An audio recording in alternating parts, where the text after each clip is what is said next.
Before I begin my presentation, please allow me to thank the President of Center for Bhutan Studies for acknowledging my contribution to Thimphu city during my short stint from 2009 to 16. This morning, Dr. Karmaura introduced me. Whatever he said is very true, but it is partial truth. So you will understand as I make my presentation. Well, to begin with, while I was pursuing my master's in urban and regional planning in the University of Sydney, I came to understand and I learned that until the 1960s, planning used to be very visionary. There used to be ideas and guiding the development of the towns and cities with big ideas. And that was a time when planners and policymakers were obsessed with big ideas and producing blueprints. Then came a time when they were virtually swept away by garden city movement, new urbanism, smart growth, etc. After 1987, with the Brundtland Report, sustainable development and environmentalism received more attention. Nowadays, jargons such as the safe city, resilient city, future city, etc. are burgeoning. So the intention of my presentation today would be to introduce you to the principles of intelligent urbanism that was adopted while preparing the plan for the capital city of Bhutan. Today I'm representing, although I'm no longer working with the municipality, I represent them. So the previous plan, the first plan was prepared sometime in 1964, which remained unimplemented. Then the second plan was prepared in 1980s, which guided the growth of the core city area within 8 square kilometers, when the population used to be 15,000 people. Until then, the valley was underpopulated. RGOP used incentives to attract investors. Though land was literally given away, there were few takers for plots where taxes would be levied. And at the time of preparing the master plan for the capital city, an influx of population with the growth of commerce and expansions were observed. Several plan documents were prepared during those times. There were paper studies done which were not implemented, which were carried out hastily and with little data or analysis. Donor-sponsored missions prepared some rapid reprisals and plans during this period. And during this period of neglect, the population rapidly grew, and along with it, construction mushroomed. So the master plan for the capital city clearly says it is a 25-year plan until 2027, and it says that by the time this planning cycle ends in 2027, the valley will be filled with people, and there will be no room left for discussions. There will be no space left for choices, for debates, or for planning. This is all or nothing. So, in order to allay this looming disaster, the master plan for the capital city has adopted a set of principles that I'm going to, they term as the principles of intelligent urbanism. So the first principle is the principle of balance with nature. We must understand the difference between exploiting nature and utilizing nature.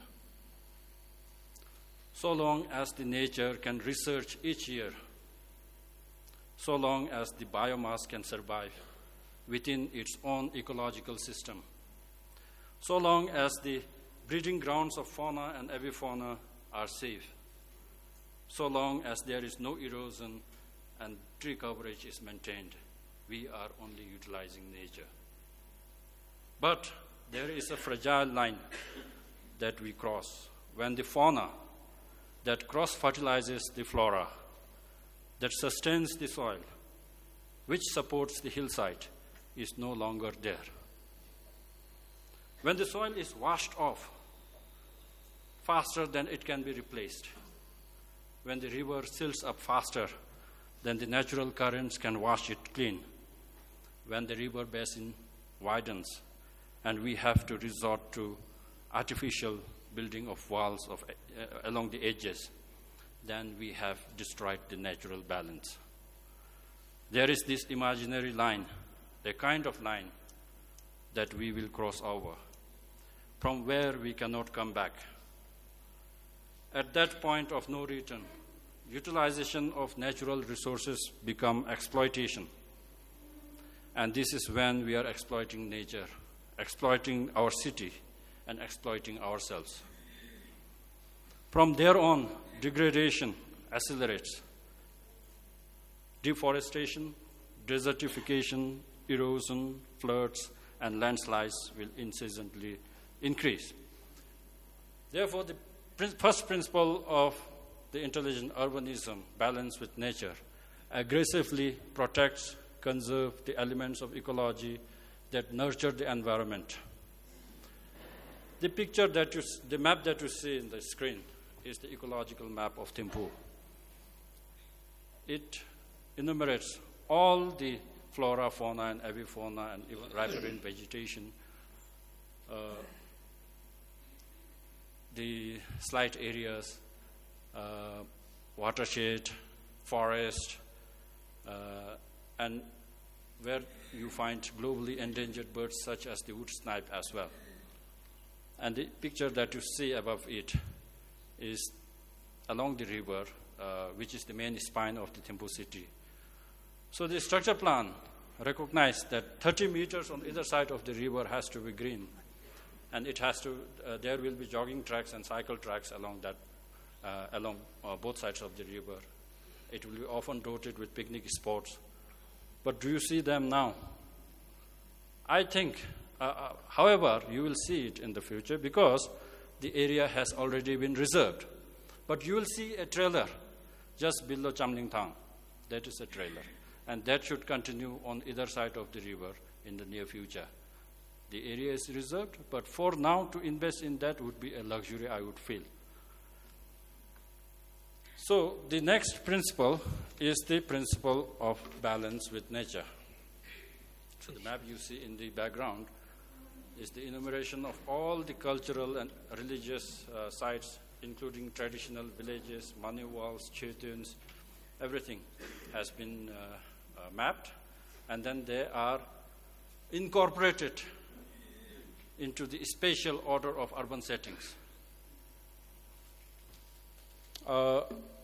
You will see these traditional settlements. There are about 14 left now in Thimphu Valley, but no development has happened around it, but the land has been reserved.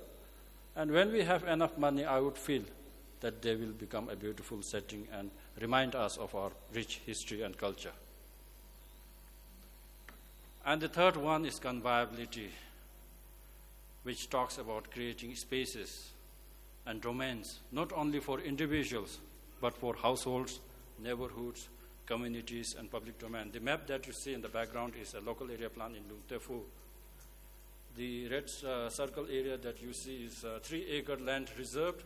As of now, you will see that the area is lying vacant. No development has happened there, and there's no investment going on there. But I would feel that one day in the future, this area would be developed and become a lively place. And all the services and facilities for that area will be available there, and the people living there will access the facilities within walking distance. And these spaces are left even in Langjofaka, Taba, and Dechinchiling. They are remaining vacant as of now. So we need to be patient because we need more money to invest in these areas. And the 3 yellow clusters that you see are the traditional villages protected there. And all the other yellow colors are residential area. The brown color along the expressway are the high density. Oh. I'm on my third principle and about to I'm left with 5 minutes. But in any case, my paper is available for, will be shared by the CBS, and it is available for download even in my blog. I'm going to rush now. Next is efficiency, which talks about planning compact and high-density communities and efficient urban fabric. And then the next is the human scale.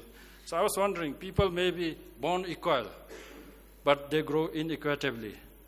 An important role of the city is to provide a variety of paths and channels for each individual to set right their own future. So this is a more salient aspect of the free society than even the voting rights. Access to opportunity is the essence of self-liberation. So you see this matrix which are tested against all the variables, even including the environment determinants. The next one is the regional integration. No implementation has happened so far in this regard, because this is beyond Thimphu municipality to implement this. The other sectors has to come in here. It sees the city as a large social and economic and geographical organism, the region. Likewise, it sees the region as an integral part of the city.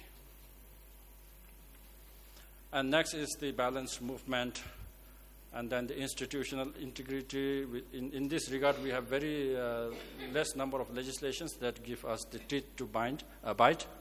As the Honorable Prime Minister mentioned this morning, even to this day, we do not have an overarching spatial policy to guide the urban development.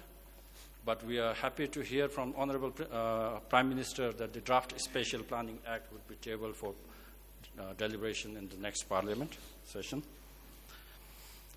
The final one is the vision. I'm going to skip this, but I would like to conclude by saying that the intelligent urbanism principles embrace a multi-generational and holistic vision of community building, as does environmentalism and sustainability. It integrates the societal values and enhances local imagination and understanding. And it is a set of common set of axioms around which all the planning, debate, and discussions tend to revolve around. One can learn from the successes and failures of others and from their laws and plans. But in the end, each city must debate and finally own its own set of principles and follow them. That is why I would like to caution my fellow planners and colleagues here that you should not be getting obsessed with the jargons that I have introduced this morning. So with that, thank you very much. I end my presentation here.